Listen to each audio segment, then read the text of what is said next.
Ética 2024. Imperativo categórico.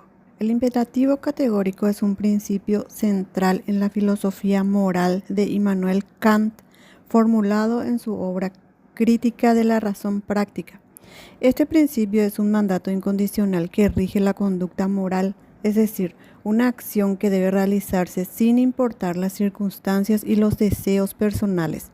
Kant propuso varias formulaciones del imperativo categórico, pero las dos más conocidas son: 1. Primera formulación, universalidad. Obra solo según una máxima, tal que puedas querer al mismo tiempo que se torne ley universal.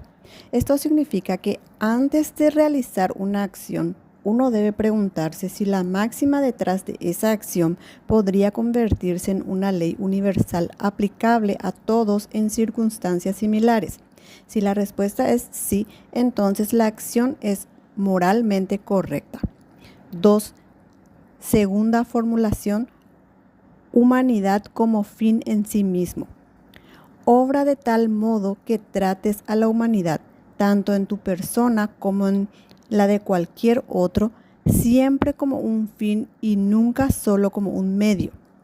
Esta formulación enfatiza el respeto por la dignidad humana, sugiriendo que las personas deben ser tratadas como fines en sí mismas y no meramente como medios para alcanzar otros fines. El imperativo categórico busca proporcionar una base racional para la ética, enfocándose en la universalidad y el respeto mutuo. Es una guía para determinar qué acciones son moralmente obligatorias, prohibidas o permisibles, independientemente de las consecuencias. Saberes según Aristóteles. Aristóteles, uno de los filósofos más influyentes de la antigüedad, clasificó los saberes en tres categorías principales que reflejan su concepción del conocimiento y su utilidad. 1. Saberes teóricos. Estos saberes buscan el conocimiento por el conocimiento mismo. No tienen una finalidad práctica, sino que se centran en entender la verdad y los principios fundamentales del universo. Incluyen metafísica, el estudio del ser y de la realidad última; física, el estudio de la naturaleza y los fenómenos naturales; y matemáticas, el estudio de las cantidades y las formas abstractas. 2. Saberes prácticos. Estos saberes están orientados a la acción y la conducta humana. Se centran en cómo debemos actuar y vivir de manera correcta. Incluyen ética, estudio de la conducta moral y el bienestar humano; política, estudio de la organización de la sociedad y del Estado y de cómo alcanzar el bien común. Y 3. Saberes productivos o poéticos. Estos saberes están relacionados con la creación y producción de objetos. Se centran en la habilidad de crear cosas útiles o bellas.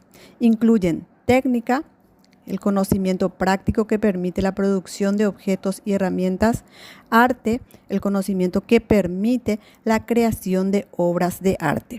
Aristóteles consideraba que cada tipo de saber tiene su propio valor y propósito y es importante para el desarrollo integral del ser humano. Su clasificación sigue siendo una referencia importante en la filosofía y en la comprensión de los diferentes tipos de conocimiento. Hume y el papel de la razón en la moral. David Hume, un filósofo escocés del siglo XVIII, es conocido por su enfoque en el naturalismo moral y su crítica al racionalismo en ética. Hume argumentó que la razón no es la fuente de la moralidad, sino que los sentimientos y las pasiones son los motores principales de la conducta moral. Para Hume, la razón tiene un papel secundario en la moralidad, sirviendo principalmente para guiar las acciones basadas en las pasiones y los sentimientos humanos. El papel de la razón en la moral según Hume. 1. La razón instrumental. Hume distinguió entre la razón pura y la razón instrumental. La razón pura, según Hume, no puede determinar lo que es moralmente correcto o incorrecto. En cambio, la razón instrumental se utiliza para determinar los medios más eficaces para alcanzar un fin determinado por las pasiones. 2. El sentimiento moral.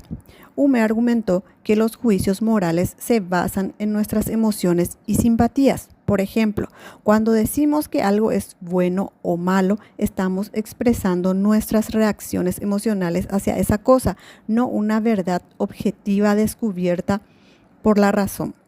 3. Crítica al racionalismo. Hume criticó a los filósofos racionalistas que afirmaban que la razón podía derivar principios morales universales. Según Hume, no podemos derivar normas morales de hechos empíricos ni de relaciones lógicas. Y 4. Pasiones y acción.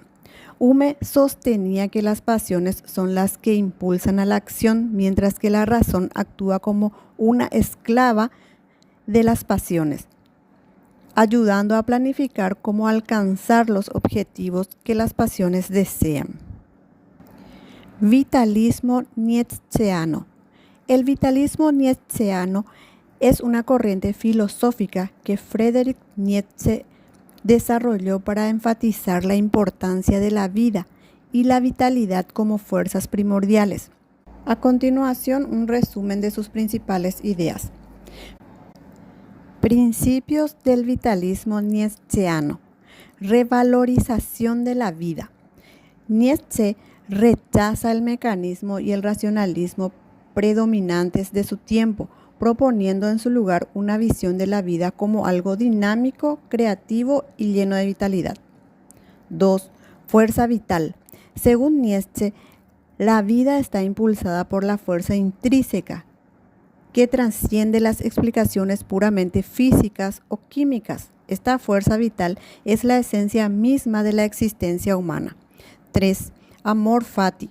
Nietzsche introduce el concepto de amor fati o amor al destino, que implica aceptar y abrazar la vida tal como es, con todas sus alegrías y sufrimientos.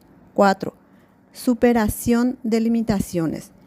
El vitalismo nietzscheano nos invita a trascender nuestras limitaciones y a crear nuestro propio significado en un mundo que puede parecer sin sentido. 5. Crítica al nihilismo. Nietzsche utiliza el vitalismo como una alternativa al nihilismo, ofreciendo una perspectiva que celebra la vida y la creatividad. Impacto y relevancia. El vitalismo de Nietzsche ha tenido un impacto duradero en la filosofía y sigue siendo una fuente de inspiración para aquellos que buscan una visión más vitalista y afirmativa de la existencia. Estado y derechos humanos.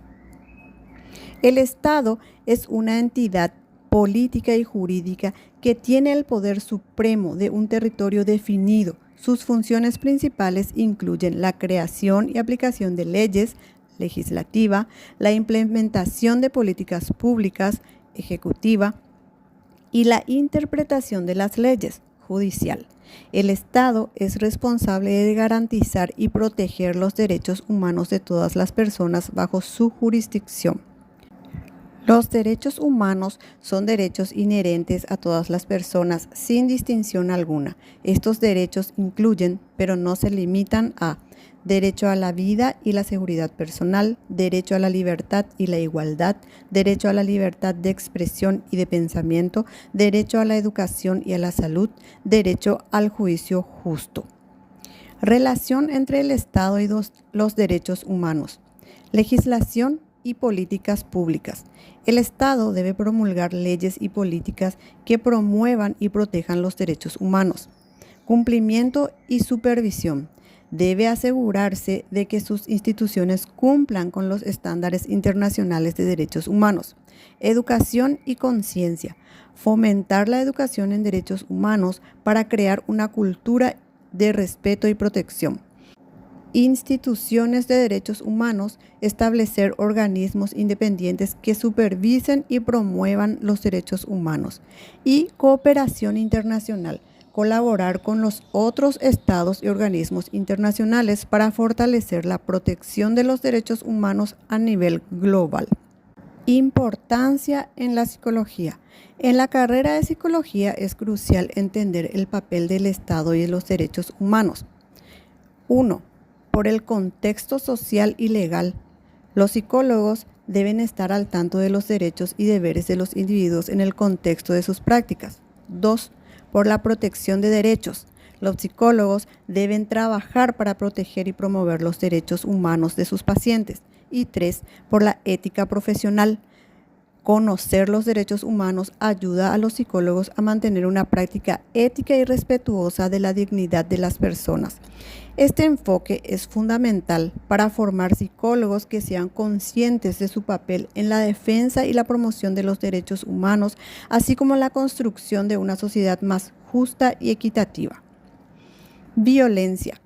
La violencia es un tema complejo y multifacético que afecta a individuos y sociedades de diversas maneras. La violencia es un problema que requiere un enfoque integral y colaborativo para ser abordado de manera efectiva. Abarca una amplia gama de comportamientos que pueden causar daño físico, emocional o psicológico. Tipos de violencia. Violencia física. Incluye agresiones que causan daño corporal, como golpes, empujones o uso de armas. Violencia psicológica. Implica acciones que causan daño emocional, como insultos, amenazas, manipulación o aislamiento. Violencia sexual comprende cualquier acto sexual no consentido, incluyendo abuso y acoso sexual. Violencia económica se refiere al control de los recursos económicos de una persona, limitando su acceso a dinero, empleo o educación. Y violencia doméstica ocurre dentro del hogar y puede incluir cualquiera de los tipos mencionados anteriormente, afectando a parejas, niños y otros miembros de la familia. Causas de la violencia. Factores individuales. Incluyen problemas de salud mental, abuso de sustancias y experiencias de abuso o negligencia en la infancia. Factores sociales, como la pobreza, la desigualdad, la discriminación y la falta de acceso a la educación y servicios de salud. Factores culturales, normas y valores que toleran o justifican la violencia, como el machismo o la glorificación de la violencia en los medios de comunicación. Consecuencias de la violencia. Físicas, lesiones, discapacidad y problemas de salud a largo plazo. Psicológicas, trastornos de ansiedad, depresión, estrés postraumático y baja autoestima. Sociales, aislamiento, dificultades en las relaciones interpersonales y problemas en el rendimiento académico o laboral. Económicas, costos médicos, pérdida de productividad y gastos en servicios de apoyo y justicia. Prevención y soluciones. Educación y conciencia. Programas educativos que promuevan la igualdad, el respeto y la resolución pacífica de conflictos. Apoyo a las víctimas. Servicio de apoyo psicológico, refugios y asistencia legal para las víctimas de violencia. Políticas y legislación. Leyes y políticas que protejan a las víctimas y castiguen a los perpetradores de violencia. Intervenciones comunitarias. Iniciativas comunitarias que fomenten la cohesión social y el apoyo mutuo. Abuso físico. El abuso físico es una forma de violencia que implica el uso intencional de la fuerza física para causar daño, dolor o sufrimiento a otra persona. Este tipo de abuso puede manifestarse de diversas maneras, incluyendo golpes, empujones, patadas, quemaduras, estrangulamiento y cualquier otra acción que cause daño corporal. El abuso físico es un problema grave que requiere un enfoque integral y colaborativo para ser abordado de manera efectiva. Conflicto y violencia. Conflicto. El conflicto es una situación en la que dos o más partes perciben que tienen intereses opuestos o incompatibles. Los conflictos pueden surgir por diversas razones, como diferencias de opiniones, valores, intereses o necesidades. Aunque el conflicto es una parte inevitable de la interacción humana, no siempre debe llevar a la violencia. Los conflictos pueden ser constructivos cuando se gestionan adecuadamente, lo que puede llevar a soluciones creativas y mejoras en las relaciones. Tipos de conflictos. Conflicto intrapersonal. Ocurre dentro de una persona cuando hay contradicciones en sus pensamientos, valores o emociones. Conflicto interpersonal. entre dos o más personas debido a diferencias en opiniones, intereses o metas. Conflicto organizacional. Dentro de una organización puede involucrar a diferentes departamentos o niveles jerárquicos. Conflicto internacional entre naciones relacionado con política, economía, territorio, etc. Violencia. Como vimos anteriormente, la violencia es el uso intencional de la fuerza física o el poder, ya sea de manera real o como amenaza contra uno mismo, otra persona o un grupo o comunidad, que resulta o tiene una alta probabilidad de resultar en lesiones, muerte, daño psicológico, desarrollo deficiente o privaciones. Tipos de violencia. Violencia directa incluye agresiones físicas, verbales, psicológicas. Violencia estructural, desigualdades sistemáticas y estructurales en la sociedad que perpetúan la injusticia y la opresión. Y violencia cultural, normas, valores y prácticas culturales que justifican o normalizan la violencia. Relación entre conflicto y violencia. Primero, prevención del conflicto. Gestionar los conflictos de manera constructiva puede prevenir la escalada a la violencia. La comunicación, la negociación y la mediación son herramientas claves para resolver conflictos pacíficamente. Segundo, escalación a la violencia.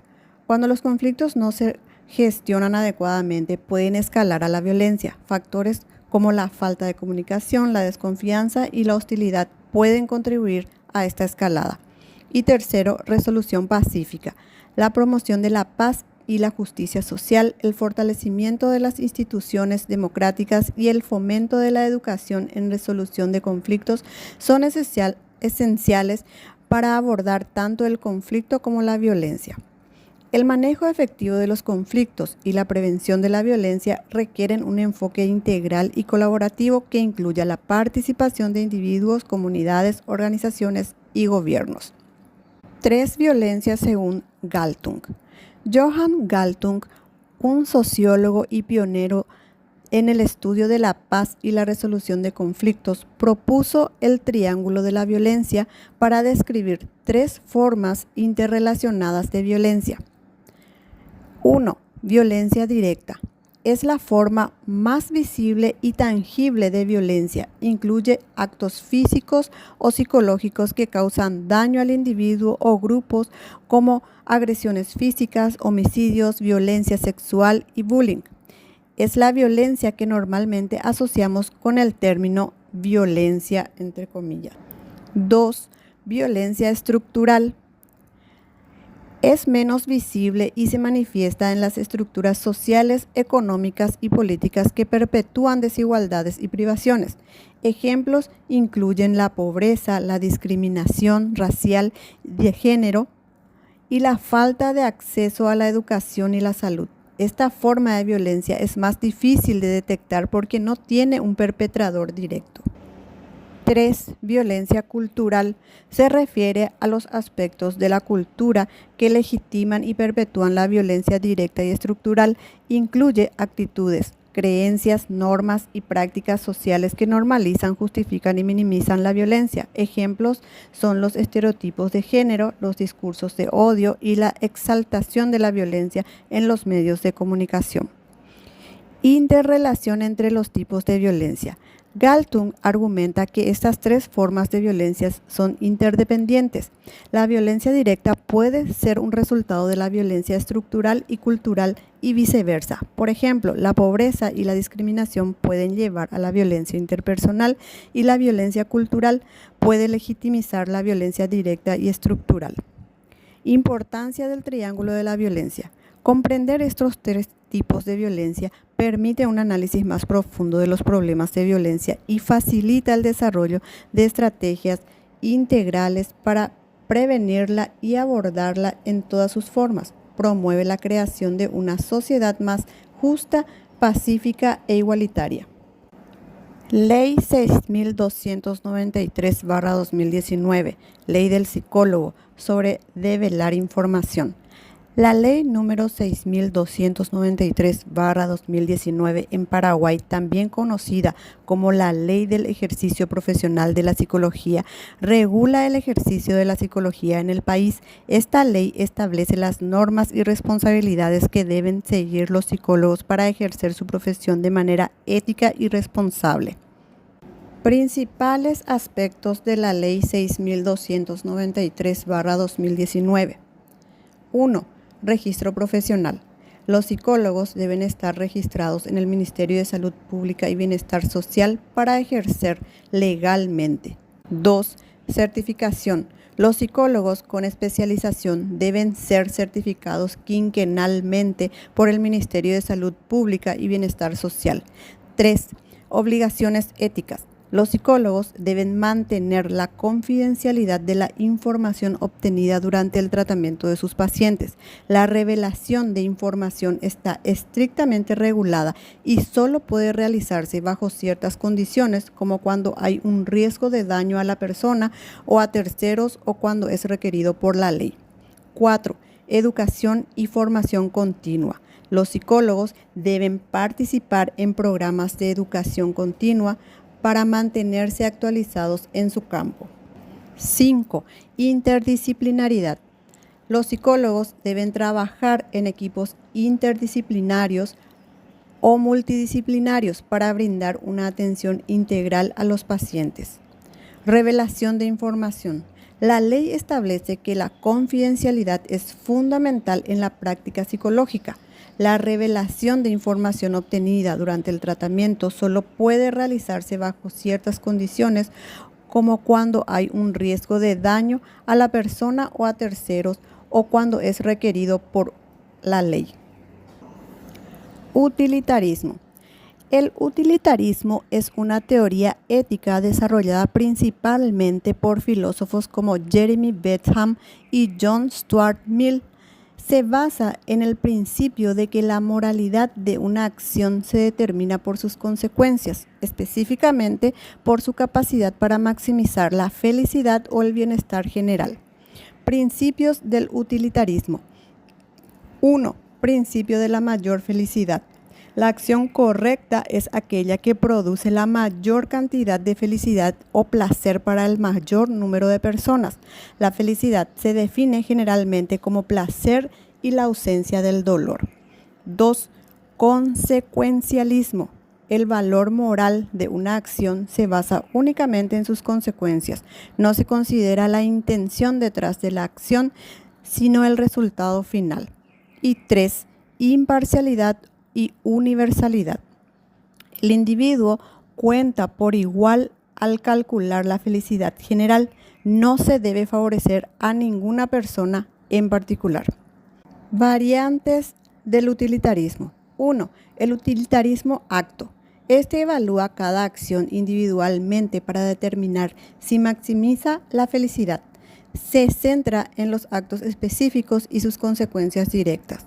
2. Utilitarismo regla, que evalúa la moralidad basándose en reglas que en general tienden a producir la mayor felicidad. Las acciones se consideran correctas si siguen estas reglas, incluso si una acción específica podría no maximizar la felicidad en un caso particular. Críticas al utilitarismo. Dificultad en la medición. Medir y comparar la felicidad o el placer de diferentes personas puede ser subjetivo y complicado. Problemas de justicia. El enfoque en la felicidad general puede llevar a sacrificar los derechos de individuos o minorías si esto maximiza el bienestar general. Y prevención de consecuencias. Es difícil prever todas las consecuencias de una acción, lo que puede complicar la evaluación utilitaria. El utilitarismo ha influido profundamente en la ética, la economía y la política, proponiendo un enfoque práctico para la toma de decisiones basado en la maximización del bienestar. Naturaleza de los valores según Scheler. Max Scheler, un filósofo alemán, desarrolló una teoría de los valores que se centra en la experiencia emocional y la intuición. Según Scheler, los valores no son conceptos racionales que podemos deducir, sino que son experiencias directas y emocionales que conocemos intuitivamente. 1. Intemporalidad y absolutividad. Los valores son intemporales y absolutos, existen independientemente de las percepciones humanas y no cambian con el tiempo. 2. Objetividad y autonomía. Los valores tienen una experiencia objetiva y autónoma, no dependen de la subjetividad humana para existir. 3. Jerarquía de valores. Scheler propuso una jerarquía de valores que va desde los valores materiales, como lo agradable y lo desagradable, hasta los valores espirituales, como lo bello, lo verdadero y lo sagrado. Esta jerarquía refleja diferentes grados de perfección y significado. 4. Experiencia emocional. Los valores se experimentan a través de la emoción y la intuición, no a través de la razón. La razón solo organiza y clasifica los valores después de haberlos experimentado. 5. Amor como valor primordial. Scheler considera el amor como el valor primordial, ya que es el motor de la vida y la esencia de nuestra existencia. Importancia de los valores. Para Scheler, los valores son fundamentales para la ética y la moralidad. Nos guían en nuestras acciones y decisiones y nos permiten apreciar y valorar el mundo de manera más profunda y significativa. La equivocación de Kant según Scheler. Max Scheler critica la ética kantiana por su énfasis en el deber y la ley moral, que considera demasiado formalista y deshumanizado. Según Scheler, Kant se equivoca al basar la moralidad únicamente en principios racionales y universales, sin considerar la dimensión emocional y experiencial de los valores humanos. Críticas de Scheler a Kant. Deber versus valores. Scheler argumenta que la ética kantiana se centra demasiado en el deber y la obligación, mientras que él propone una ética basada en los valores intrínsecos y la experiencia emocional. Formalismo. Scheler critica a Kant por su enfoque formalista que ignora la riqueza y la complejidad de las experiencias humanas y emocionales. Intuición y emoción. Scheler sostiene que los valores se conocen intuitivamente y emocionalmente, no solo a través de la razón. Kant, según Scheler, subestima la importancia de la intuición y la emoción en la moralidad. Propuesta de Scheler. Scheler propone una ética de los valores que prioriza la experiencia emocional y la intuición sobre la razón pura. Esta ética se basa en la jerarquía de valores que va desde los valores materiales hasta los valores espirituales y enfatiza el papel del amor como el valor primordial. Antropocentrismo fuerte. El antropocentrismo fuerte es una perspectiva filosófica que coloca al ser humano en el centro del universo y le otorga un valor superior al de cualquier otra forma de vida o entidad. 1. Superioridad humana. La creencia de que los seres humanos son superiores a otras formas de vida debido a su capacidad racional, moral y tecnológica. Los intereses humanos prevalecen sobre los intereses de las otras especies y del medio ambiente. 2. Dominio y control. Justificación del dominio humano sobre la naturaleza y otros seres vivos. Uso de recursos naturales y animales para el beneficio humano sin considerar el impacto negativo en el medio ambiente. Y 3. Ética y moralidad. La moralidad y la ética se centran exclusivamente en los seres humanos, con poca o ninguna consideración por el bienestar de otras especies. Las decisiones éticas se basan en lo que es mejor para los humanos, ignorando las necesidades y los derechos de otros seres vivos. Críticas al antropocentrismo fuerte. 1. Destrucción ambiental. Fomenta prácticas que llevan a la explotación excesiva de recursos naturales y a la degradación ambiental. Contribuye a la crisis ecológica global, incluyendo el cambio climático, la pérdida de biodiversidad y la contaminación. 2. Injusticia para otras especies. Ignora los derechos y el bienestar de los animales no humanos.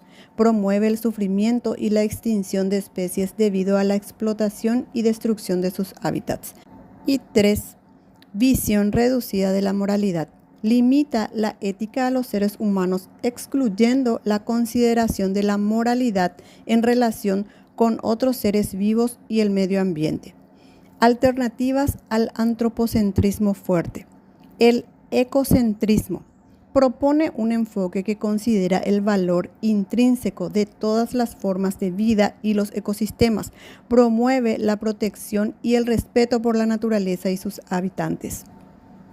Y el biocentrismo defiende que todas las formas de vida tienen un valor intrínseco y derecho a existir, aboga por una ética que incluya a todos los seres vivos, no solo a los humanos.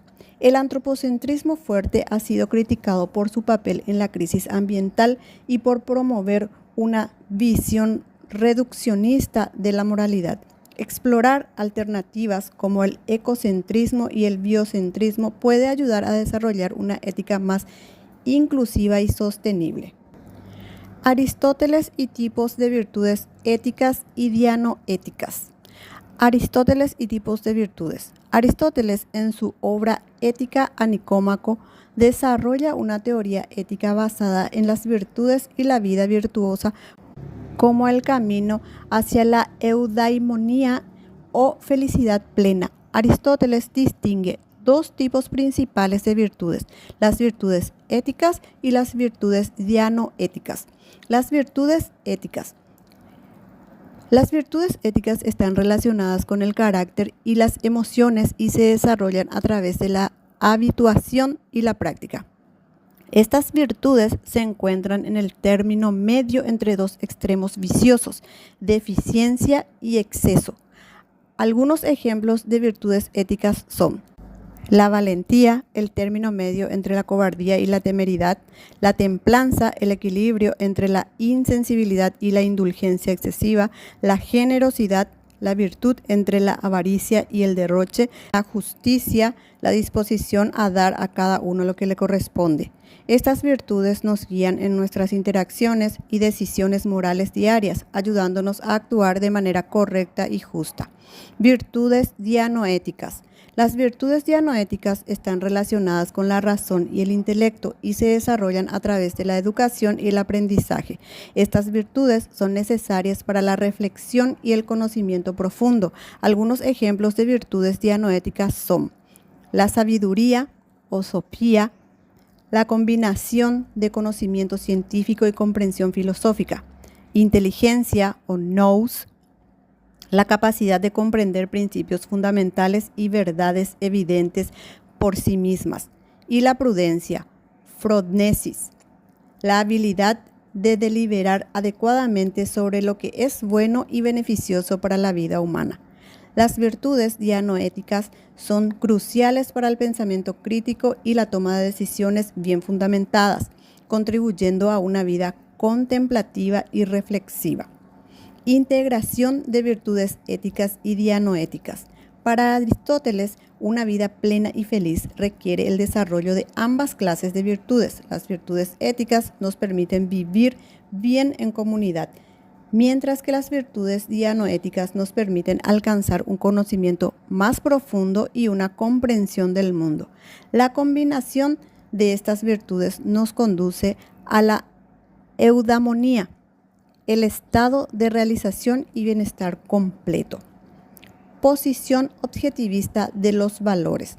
La posición objetivista de los valores sostiene que los valores tienen una existencia independiente y objetiva, es decir, no dependen de las percepciones o sentimientos humanos. Esta perspectiva contrasta con las teorías subjetivas que afirman que los valores son construcciones personales o culturales. Principios fundamentales. 1. Existencia interdependiente. Los valores existen de manera objetiva, al igual que las leyes de la física y las matemáticas. No son creados por individuos o sociedades, sino que existen por sí mismos. 2. Universalidad. Los valores objetivos son universales y aplican a todas las personas en todas las circunstancias. No varían según la cultura, la época o las preferencias individuales. 3. Descubrimiento en lugar de creación. Según esta posición, los seres humanos no crean los valores, sino que los descubren a través de la razón, la intuición o la experiencia emocional. Filósofos relevantes. Platón. Platón es uno de los primeros defensores de una teoría objetiva de los valores. Para Platón, los valores como el bien, la justicia, la belleza, son formas ideales que existen en un reino trascendental y son independientes de las opiniones humanas. Max Scheler. Scheler, en su teoría de los valores, argumenta que los valores se experimentan a través de la intuición emocional y que tienen una existencia objetiva y jerárquica. Propone que hay una escala de valores que va desde los valores más bajos, placer, hasta los más altos, valores espirituales y religiosos. Y Moore, en su obra Principia Ética, Moore defiende la idea de que los valores morales, como el bien, son propiedades no naturales que existen objetivamente y que podemos conocer mediante una intuición ética. Implicaciones de la posición objetivista.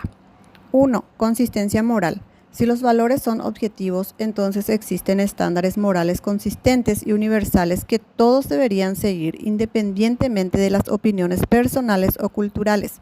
2. Crítica de relativismo.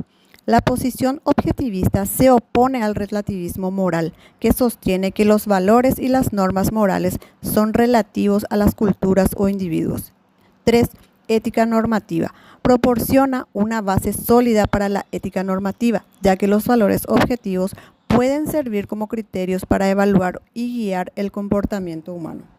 El objetivismo en los valores sostiene que hay verdades morales y estéticas universales que podemos descubrir y a las cuales debemos aspirar, proporcionando una base estable para la ética y la moralidad. Problemas interespecíficos. Los problemas interespecíficos se refieren a las interacciones y conflictos que surgen entre diferentes especies dentro de un ecosistema. Estos problemas pueden tener diversas causas y manifestaciones, afectando tanto a las especies involucradas como al equilibrio del ecosistema. Algunos tipos y causas de problemas interespecíficos.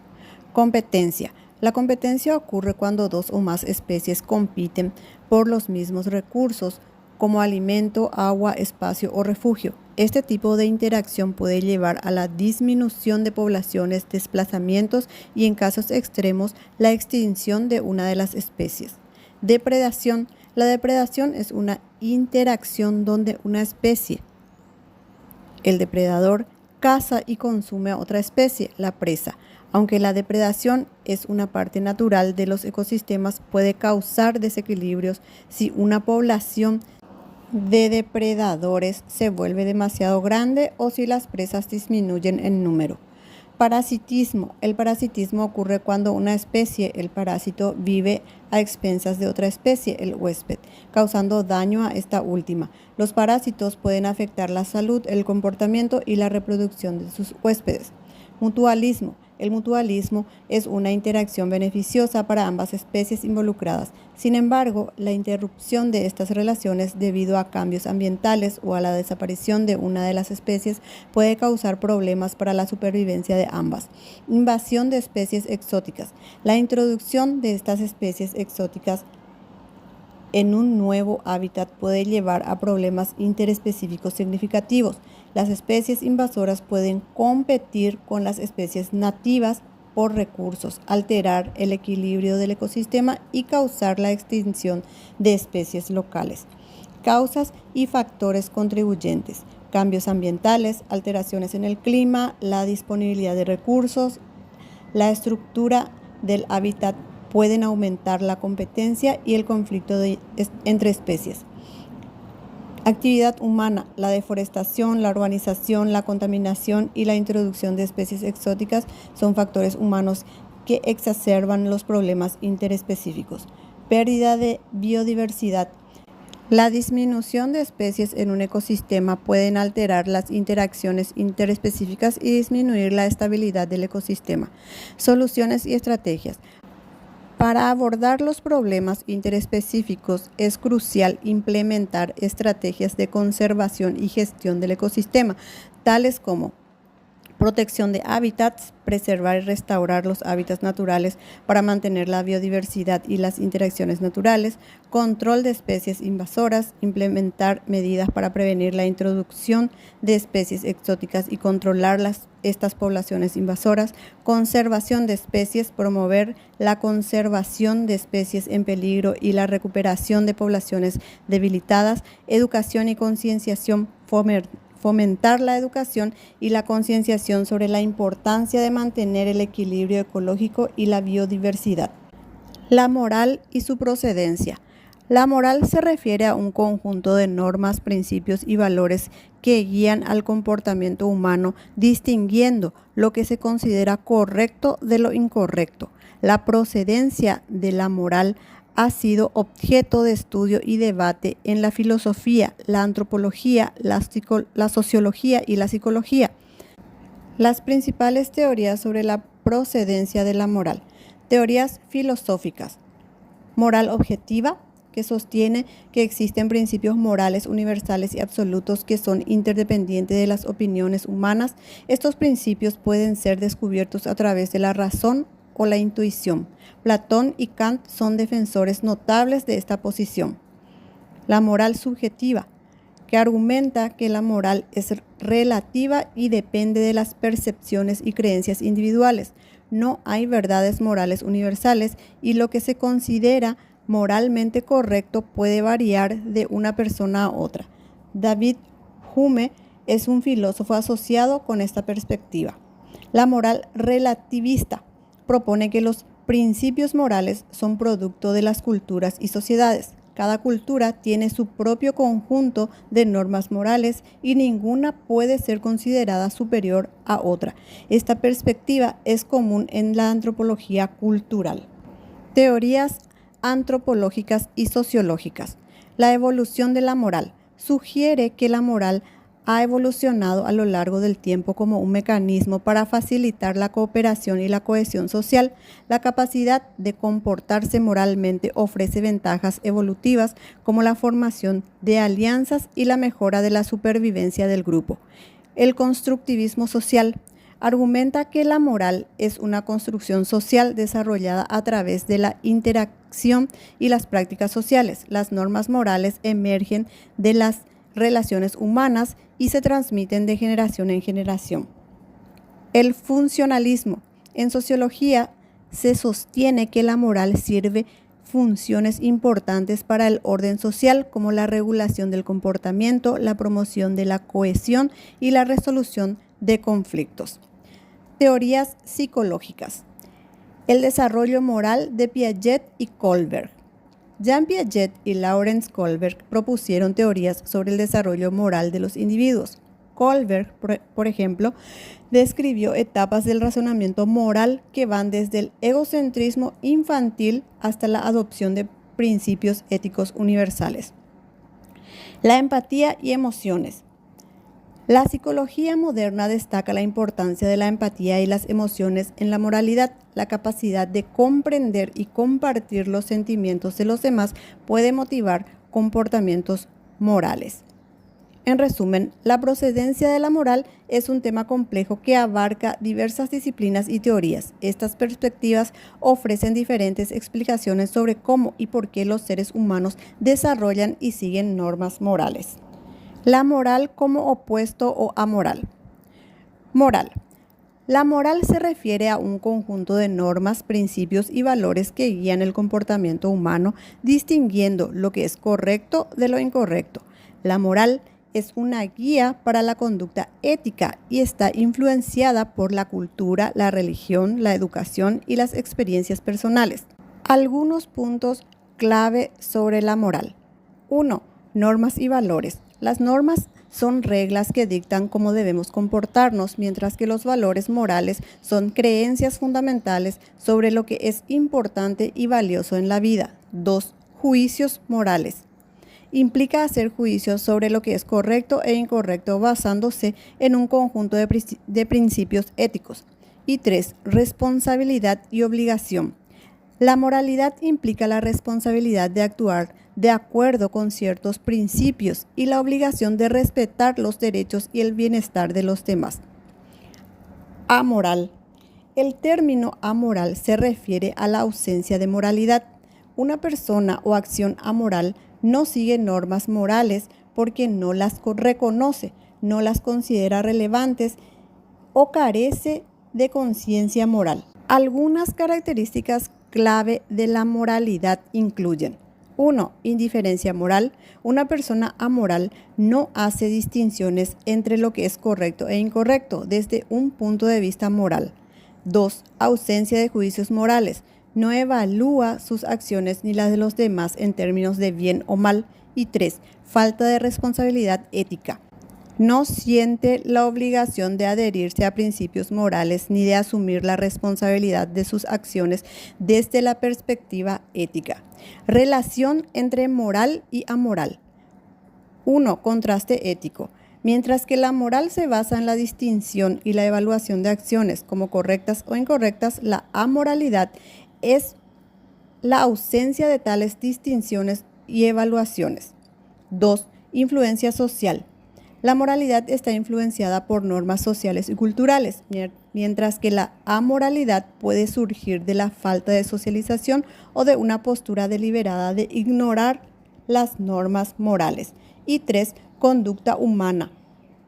La mayoría de las sociedades promueven la moralidad para mantener el orden social y la cohesión, mientras que la amoralidad puede llevar a comportamientos que son perjudiciales o socialmente inaceptables.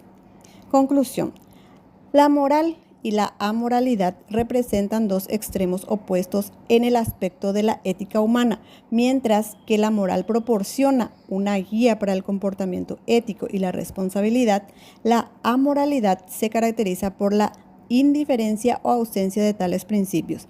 Entender esta distinción es crucial para analizar y evaluar el comportamiento humano en distintos contextos.